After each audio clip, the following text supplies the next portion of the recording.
any questions for these brilliant people? They are brilliant people, actually. I have a question for you, Mr. President. Mr. President, on nuclear, sir, a lot of the concern over the years that's held the nuclear industry back has been about safety. Are you satisfied with those safety concerns? Yeah, we are. It's become very safe. Actually, it's become very safe, and tremendous work's been done on that, more than anything else. And it's really the automatic shutoffs. There's so many different things that they have now that they would have never had. You know, my uncle was a great nuclear person years ago, and that was a different. If you would have asked that question, probably it would have been a much different answer. But they have tremendous shutoff power and other powers that. And it's very redundant, as I understand it, like at a level that nobody's ever seen before. So it's safe. And we're going to do a lot of the small ones, and we're going to do some of the big ones. But yeah, very safe and clean. And on Mr. President, on Apple. Let's keep it on this for a little while. Let's keep it on the nuclear, and then if you want to ask something else, which you might, we'll do that. On nuclear, Mr. President. Yeah, please. What did you say to folks who are concerned that speeding up licensing or even doing fuel reprocessing raises safety and proliferation? Yeah, we're going to get it very fast, and we're going to get it very safe, and we're going to get the people in and out. And they're going to do plants. In many cases, they'll do 3 or 4 smaller ones and put them together. That's what France has done. France has done a good job of this for years. And they, as I understand it, they had basically one plan. And if they needed more, they'd do 3 or 4 or 5 of them. I don't know, we have to go that far, but, you know, there's something about building one big one. But we'll build the big ones, too. We're going to have, I think I would say we'll be second to none, because we're starting very strong. But it's time. It's time for nuclear, and we're going to do it very big. Yeah, please. Mr. President, what about the European Union? You said that negotiations are going nowhere. Where are the kind of points where they're just very slow moving? I've been saying to everybody, they've treated us very badly over the years. It was formed in order to hurt the United States, in order to take advantage of the United States, and they've done that. We have a big deficit with them. They sell millions and millions of cars, as you know, Mercedes and BMW and Volkswagen and many others. And we were restricted from, essentially restricted from selling cars into the European Union, which is not nice. And I just said it's time that we play the game the way I know how to play the game. You know, they've taken advantage of other people representing this country, and they're not going to do that any longer. Yeah. Mr. President, you are a deal maker, deal breaker.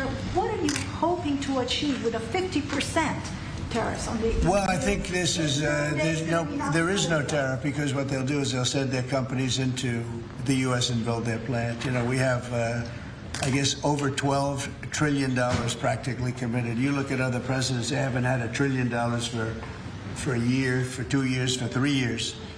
We have numbers. Nobody's ever seen numbers like we have. And if they build their plant here, then they have no tariff at all. Are you looking for a deal in 9 days? Will you be able to do that, sir? I'm not looking for a deal. I mean, we've set the deal. It's at 50%. But again, there is no tariff if they build their plant here. Now, if somebody comes in and wants to build a plant here, I can talk to them about a little bit of a delay. But, you know, while they're building their plant, which is something I think that would be appropriate, maybe we'll determine that. Is there anything they can do, sir? Is there anything the EU can do? I don't know. We're going to see what happens. But right now it's going on June 1st. And that's the way it is. No, they haven't treated us properly. They haven't treated our country properly. They banded together to take advantage of us. And the people behind me know, because they had some of that with their industry. But generally, you know, we signed a great deal with United Kingdom. We have numerous other deals that are ready to be signed. We've signed a deal with China.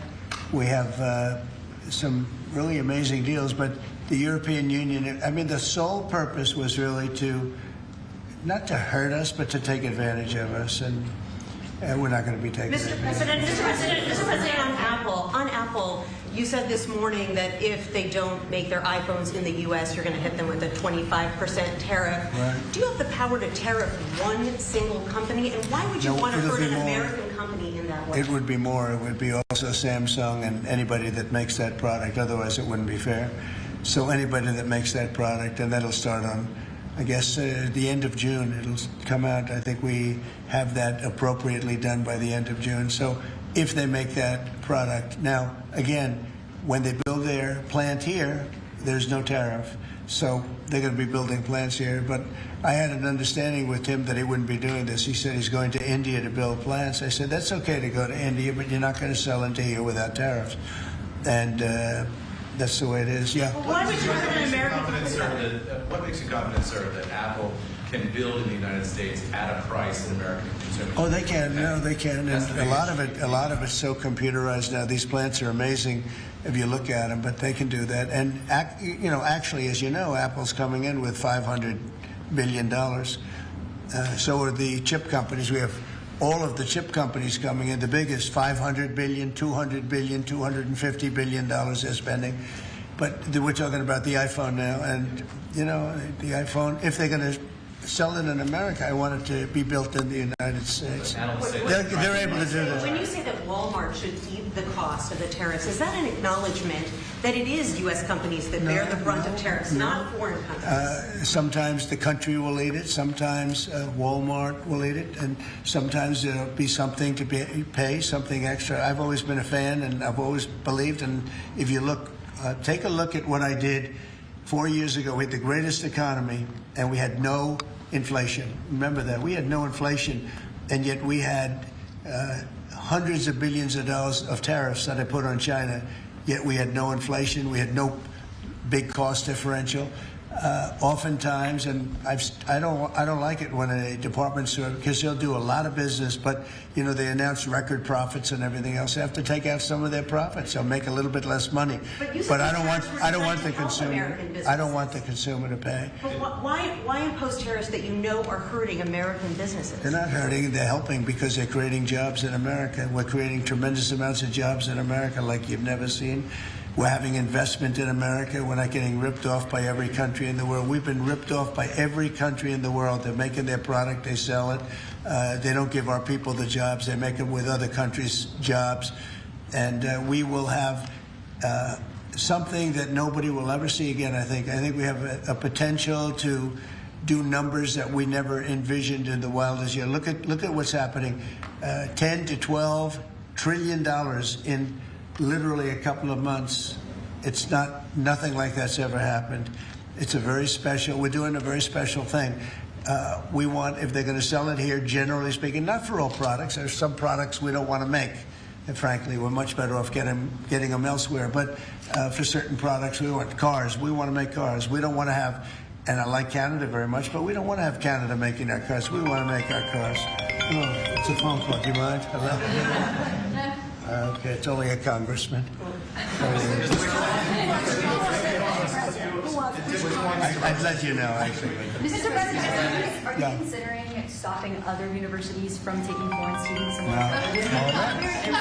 It's a different congressman. They're all congratulating us. Is that an iPhone, sir? Yeah, it's lucky it is. Right? Okay, let's go. Are you considering stopping other universities besides Harvard from accepting foreign Well, students? we're taking a look at a lot of things. And as you know, billions of dollars has been paid to Harvard. How ridiculous is that? Billions. And they have $52 billion as an endowment. They have $52 billion. And this country is paying billions and billions of dollars and then gives student loans, and they have to pay back the loans. So Harvard's going to have to change its ways. And so are some others. On that note, a lot of CEOs in the United States, big companies, are foreign. What is that going to do? I'm fine with that. No, I'm fine with that. No, we want to do that. We're actually going to be doing something in the near future that's going to make it possible for people to come into this country and come in and, have a road toward citizenship. And I think it'll be very exciting, but it's too soon to speak. Why would you not want the best and brightest from around the world to come to Harvard? I do, but a lot of the people need remedial math. Did you see that?